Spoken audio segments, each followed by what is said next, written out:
and know that you're not alone if you're asking that question. Great, thank you. All right, the next question I have is for Justin. How do I apply for financial aid? Yeah, so that's a great question. So most financial aid starts with the federal application, so the free application for federal student aid, or FAFSA.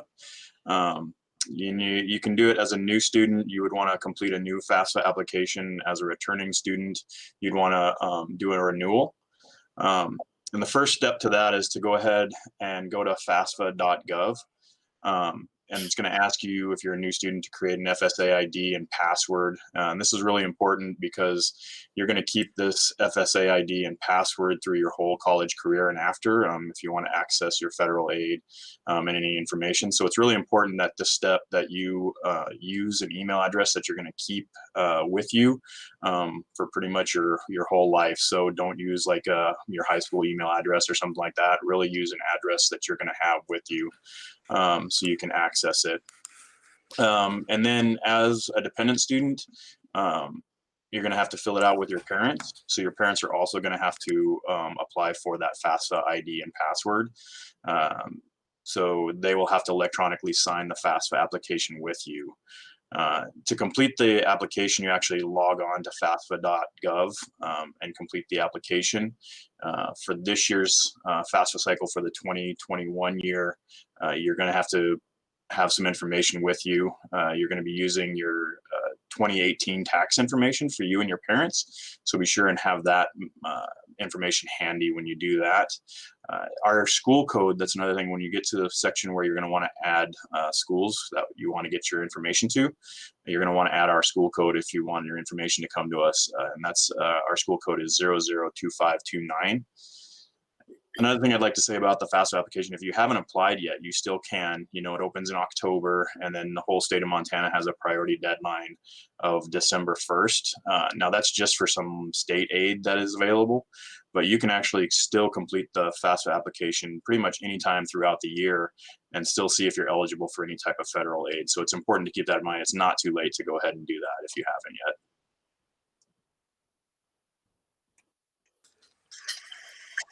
Great, awesome, Justin. Thank you very much.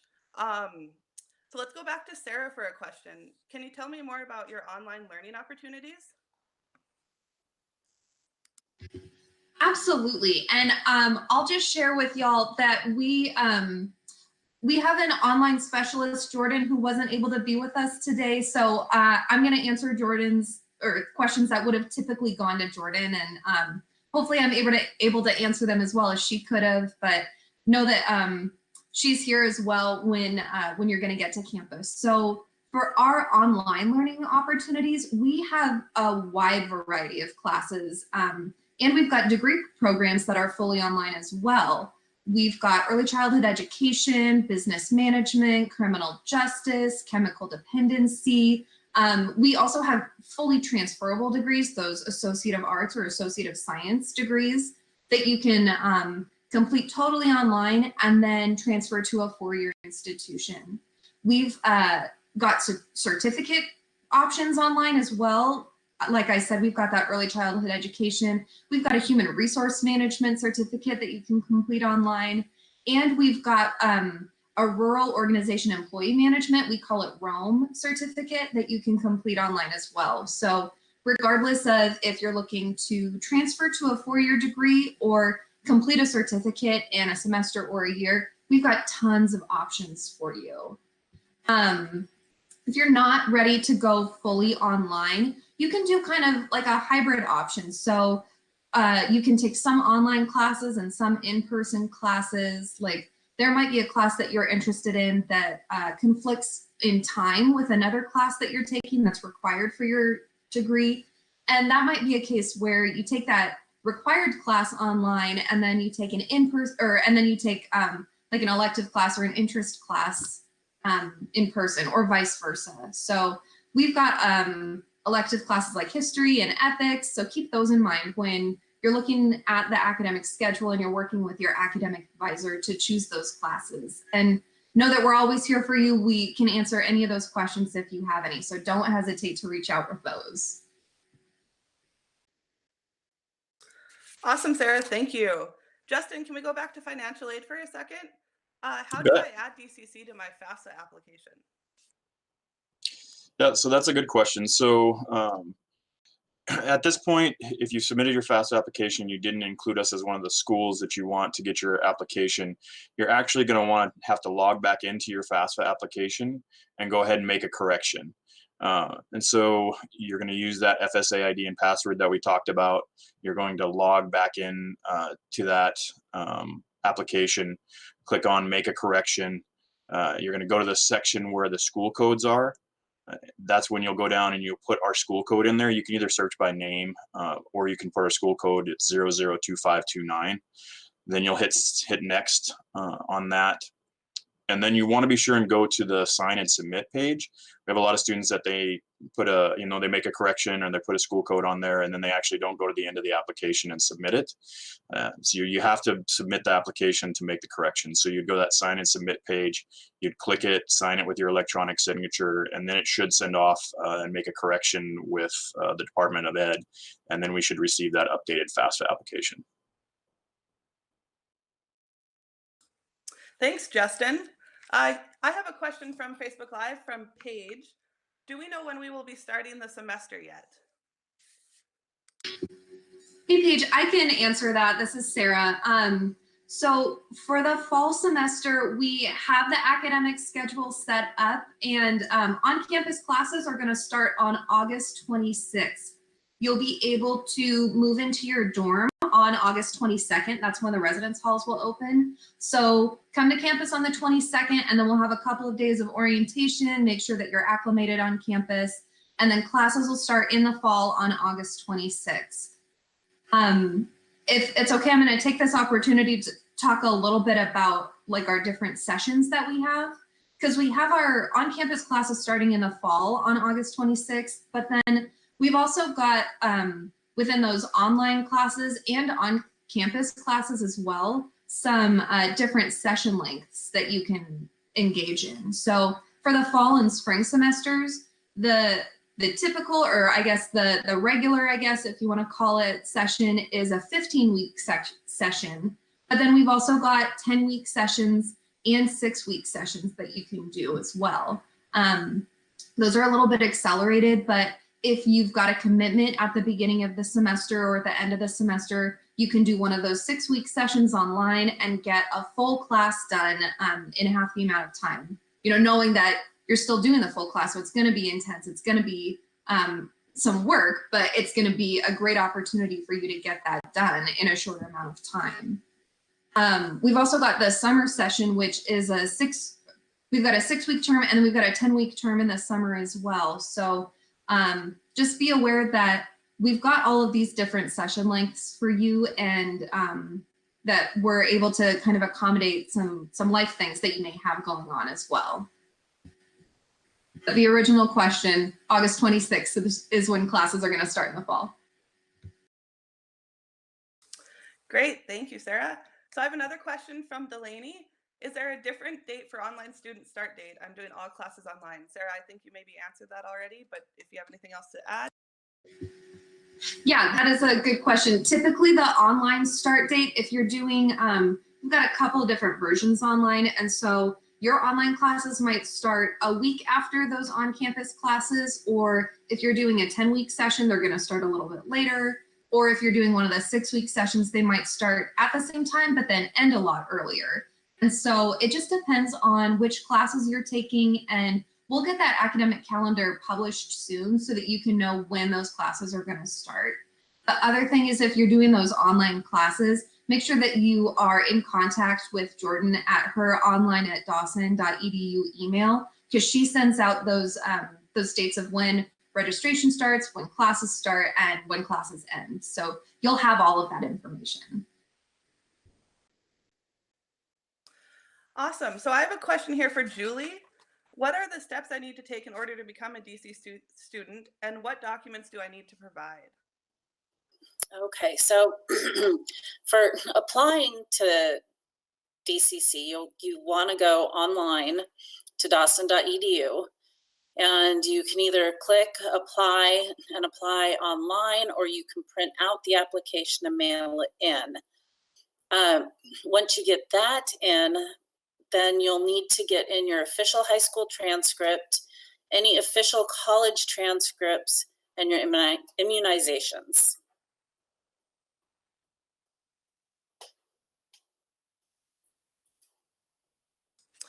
Great, Julie, thank you. So I have another question from Tamara on Facebook. We added DCC and applied. I received something back that said you need his transcripts with date of graduation. With that up in the air, apparently our administration is having trouble getting that. Any advice? Well, once you graduate, I mean, I know graduation this year is a little different than what it normally would be, but you can get in contact with your counselor at the high school, and you can just ask them to mail it to us once that graduation date is on there. Thank you. And I have another question from Paige on Facebook. For those playing sports, will we be able to get into the dorms earlier for when we come down to bond with our team? That you'll have to get in contact with your coach. They'll let you know if you need to be there earlier or not. Thank you. Let's go to McKenna for a question. Does DCC have campus housing and dining services?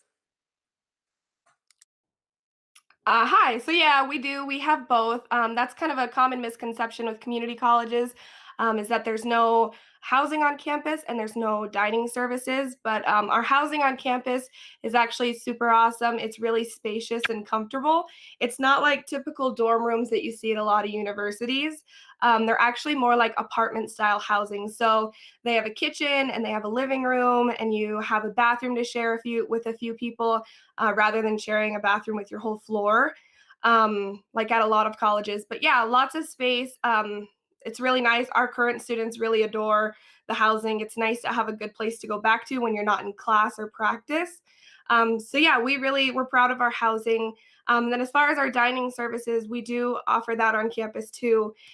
Each student gets a meal plan, and there's 2 different meal plans that students will choose from when they apply for housing. You will select it on there. And there's one that is equivalent to 10 meals per week. So that's the 10 meals per week option. And that one is $1,305 per semester. And then the other option is the 16 meals per week option. And that one is $1,790 per semester. So it just kind of depends. We've got a lot of athletes that go with the 16 meals per week option. If you're kind of close to home and you're going to be going home a lot on the weekends, or something like that, and you don't think you'll need those 16 meals, then the 10 meals per week option is definitely a good choice. But yeah, we are very proud of our housing and our dining services at our college. Great, thank you. So I have another question from Alyssa on Facebook. When do you start registering for classes and meeting with academic advisors? Hi, Alyssa. This is Sarah. I saw your question on Facebook, and I was excited to see your name because I have seen you in our rosters and getting ready for students coming in. So I'm really glad that you were able to join us today. So over the summer, we're going to have a couple of days where students, fingers crossed, can hopefully come on campus and meet with their advisor. If depending on how things go and how things open up, if students aren't able to come to campus to get registered for classes, we'll be setting up phone meetings, or we can do like a Google Hangout meeting to talk about the classes that are going to be right for you for the fall. So we'll get that set up. And then if for some reason you're busy throughout the summer, or maybe these days that we plan, you're working those days, or you're on vacation, or you're doing something, students can also get registered during orientation, those first couple of days after moving in before classes start. So you've got lots of different opportunities to get yourself set for fall semester. And then just to kind of make sure that you have the whole picture, that's what happens for your first fall semester. And then you've got access to your academic advisor all throughout your time here. And so we would really want to encourage you to meet a couple of times per semester with that academic advisor, and you'll register like in October or November for the spring semester classes. And you'll plan that out with your advisor. We'll set up a graduation plan for you. But that's a great question. Thanks for asking, Alyssa. Thank you. So I have another question from Paige on Facebook. Can someone explain how meal plans work? So I'll grab this one if that's okay, everyone. So yeah, each student gets a meal plan card, almost like a student ID. And I think they also get an auxiliary card. Does that sound right, everybody? I want to make sure I'm saying this right, but they get these cards, and basically you go into the cafeteria, that card is loaded with your meal plan. So like I discussed, there's that 10 meals per week option, and the 16 meals per week option. So you have that amount of money on your card. You walk into the cafeteria, you order, and essentially they swipe your card, and that amount that your lunch is comes off of your meal plan. I think you can also add money on there if you run out, but there's definitely a few options there that we can discuss once you get on campus. But the basics are you have a card and you'll walk into the cafeteria and swipe that card. Thank you. Justin, we've received a few questions about work study. What exactly is work study, and does DCC offer work study positions? Yeah, so work study is a federal program that allows students to work on campus, and there are some in-community jobs, and earn basically a paycheck. It's federally funded and community or institutional funded. So you do have to fill out the FAFSA application, and you indicate on the FAFSA application if you were interested in work study or not. And then you do have to have some need for this program, since it's a need-based program.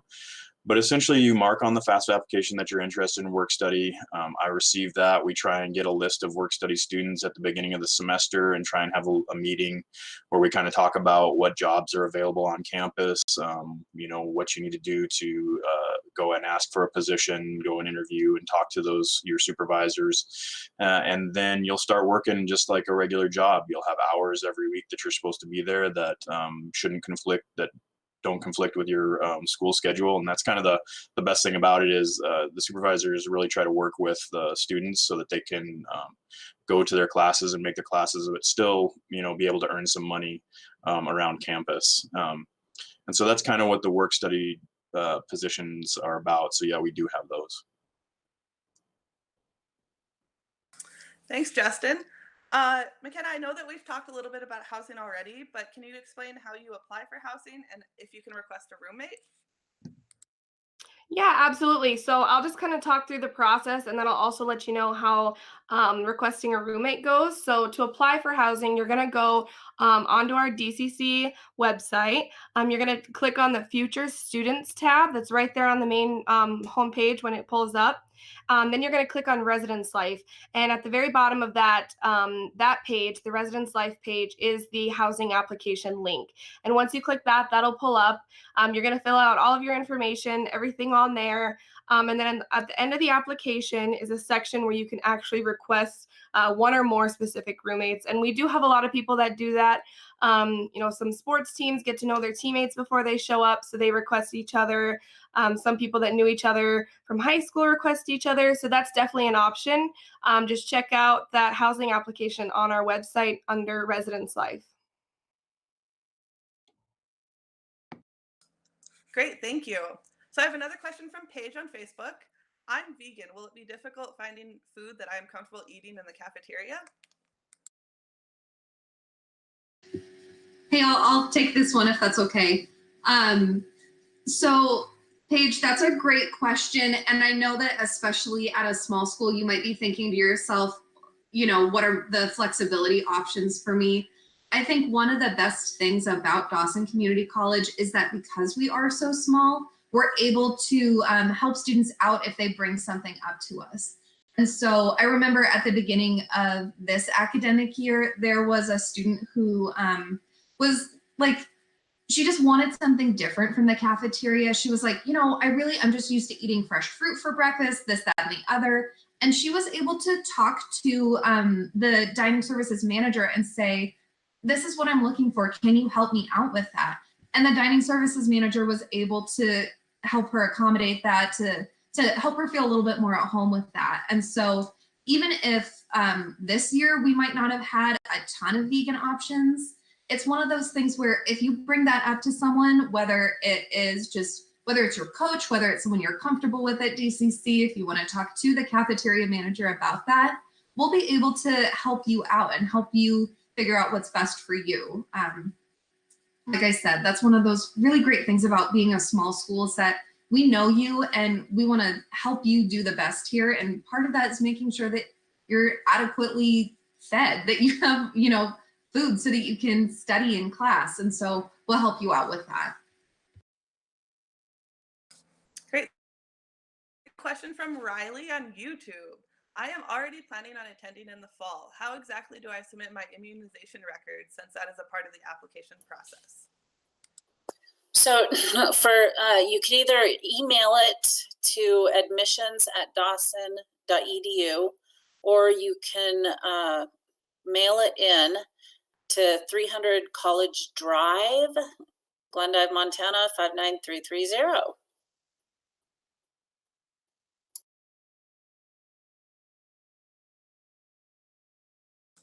All right, I have a question from Facebook. Will there be someone to help us figure out our classes so they won't interfere with our sports schedule? Yes, definitely. So your academic advisor will talk to you about the classes that you need for your program. And one of the things that we'll do is say, okay, you're an athlete, so your practices are typically going to be from, maybe 3 to 6, and then maybe you lift in the morning. So we'll make sure that we find classes around those times for you so that you don't have to have conflicting schedules. The other thing we'll talk about is when is competition season for you. So if you're a baseball player or a softball player and competition is spring season, we'll probably take like a heavier load in the fall semester and then maybe a little bit less heavy in the spring so that you can have time to travel, you can have time to focus on your athletics, and we'll make sure that we create a balanced schedule for you so that you're not totally overwhelmed. Great, thanks, Sarah. McKenna, I have another question for you. Are there a lot of activities and things to do on campus? Yes, so outside of competing in or cheering on our athletic teams on campus, there's plenty of other things going on for students. Our housing director and his RAs are just an example. They've always got something going on. They host campfires on campus. We have fire pits, so they always do that every year when the weather's nice, obviously. They had intramural ping pong this year, which I thought was kind of unique. So they definitely had that. And then everyone's favorite is the boat regatta. So we actually have the boat regatta every year at the beginning. It's like the fall semester, first week of classes. And not only do students build boats out of cardboard, but also our staff and faculty and administration also take part in that event. And you build a boat out of cardboard and we race them, and it's super fun. There's awards given out at the end, such as like best dressed team and the most spectacular sinking award. So it's definitely a fun time had by everybody. It's a good icebreaker for athletic teams and dorm room roommates, those kinds of things. But yeah, lots of fun. And then we also have a lot of clubs on campus that I'd like to touch on. We have our criminal justice club. So maybe you're not studying criminal justice, but you can also be a part of that club, which is super cool. A lot of students hear about some of those classes, like the forensics classes and things like that, and kind of want to be a part of that, but they have a different major. So that's a really cool club on campus. We have our music and art clubs as well. We have our associated student body, which is like our student government. And they also put on a lot of events and have a lot of things going on campus as well. And we have Phi Theta Kappa, which is like the honor society for community colleges. But yeah, definitely a lot going on campus. And once again, that's kind of another common misconception with community colleges is that there's nothing going on and people just go to class and go back to their dorm room. But A lot of fun, a lot of activities going on at DCC. Great, thanks, McKenna. I have another question from Tamara on Facebook. When/how will they be assigned an academic advisor? Great question. So you'll be assigned your academic advisor based on the program that you're studying. So you might have a faculty advisor, or you might have me or Jordan, which we're not faculty, but we are academic advisors. And you'll be assigned that advisor pretty soon, actually, so that we can see what classes are going to be right for you. Your academic advisor will reach out to you this summer to make sure that we get into those classes, but the way that it's done is based on the degree that you're interested in. Thank you. So I have another question from Paige. I received a form helping me complete FAFSA from Dawson. Do I mail it back in after filling it out? Yeah, so I'll take that question, I guess. Yeah, Paige, yeah, any type of communication you receive from the financial aid office, it's really important to respond to me as soon as you can. So you probably received a student data form, and what that form is I use that form to try and get a package going, financial aid package going for students. So if you can get that back to me, then I can actually get started on processing your financial aid and seeing what type of aid would be available for you. Great, thank you. Justin, let's talk a little bit more about financial aid. What is a FAFSA or a FSA ID? Yeah, so I talked about that a little bit earlier. So the FSA ID is the unique ID and password that you're going to create for yourself so that you can actually complete the FAFSA application. And moving forward, it's not only the FAFSA application, but really any type of federal aid that you have, you're going to use that FSA ID to access that information. So as you go on and you receive either Pell Grants, or if you have to take out loans or anything like that, to access any type of that balance, any of that information, you're going to use that FSA ID and password. So it's important that a student use an email address that they're going to have for pretty much the rest of their life. So like I said, don't use your high school email address or a junk email address or anything like that. This is something that you're really going to want to have access to. And as well as I also said, for dependent students, the parents have to set one up as well. And that has to be with a parent email address and password as well. And sometimes what you have is you have a parent that helps a student or their child or dependent fill out the FAFSA application, and the parent tries to create the FSA ID for both the parent and the student using the same email address or using their own email address. And that'll actually, you have to have two unique email addresses to create it. So they really have to be separated.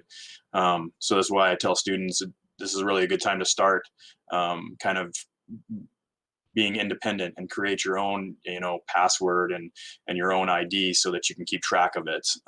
And then your parent can create their own unique ID and password. And it's a lot easier that way. So that's one thing that I start telling students, just this is a time to take ownership of your FAFSA information. Great, thanks, Justin. Can we talk a little bit more about that? How do I accept my terms and conditions? Yeah, so the terms and conditions, it's actually in your My Info section, your secure student portal. So when you're assigned an ID at DCC, you actually have access to what we call My Info. And this is where in the future you're going to access your charges, you're going to look at your award letter, you're going to be able to register for classes, all that kind of stuff is going to be done through My Info. And that terms and conditions tab is actually under the financial aid section of My Info.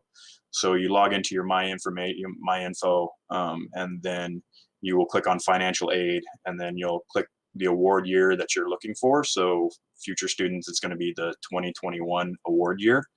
And then you would click on that, and then there'll be some new tabs available. One of them is going to be a terms and conditions. And basically this is just the list of conditions that's allowing you to pay for school and allowing the DCC to use federal aid to help pay for your balance. So you have to click on accept terms and conditions at the bottom of that page. Then your tab next to it will actually be your award letter. And so that will open up and be available for you to view. So now you'd be able to, after you accept your terms and conditions, be able to click on the award letter and then view your aid. Great, thanks, Justin. So I have a question from YouTube, from Cedar. Would you suggest sending in our college transcripts after we graduate so our spring classes are on there? Yes, you'll want to wait until after your graduation for those classes to be on there. Thank you. Sarah, I have a question for you. If I'm starting at DCC in the fall, how can I make sure I take the right classes? That is a great question. You will be working with your academic advisor really closely to make sure that you're taking the right classes. The right classes differ for each person. It depends on your program of interest or the program that you're planning on graduating in. So your best friend, if you guys are not doing the exact same degree, will probably have a different class load than you do. But the way that you're going to figure out what classes are right are you can do a little bit of research. We've got all of those programs on our page. So if you go to that DCC Future Students, and then you can look at degrees and programs, you can see the classes within each program. But the way that you're going to get registered for those classes and make sure that they're right for you is by working with your academic advisor this summer.